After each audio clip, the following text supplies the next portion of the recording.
Did you know you can freeze your tomatoes? Now I'm getting a bit fed up of the chutneys and the chilies, and I'm getting a bit bored of doing all the cooking.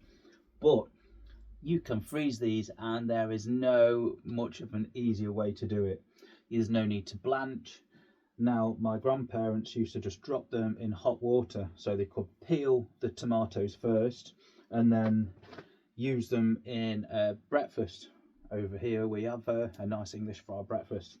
But when you thaw these, the skin does actually come off really easy. And one thing to remember is they do go mushy when you freeze them and thaw them. So these are excellent to be used in cooking. But this means we're not wasting any of these tomatoes, and we can delve into the freezer, chuck a few in, and have that summer tomato freshness throughout the winter.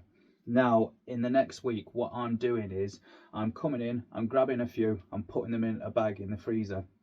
And then the next day I'll come in again and get a few more, because if you put them all in the freezer together, they may start to bind, and you don't want a cube of tomatoes.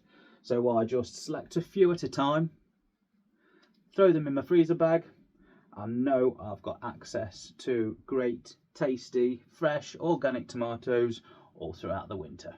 Happy gardening!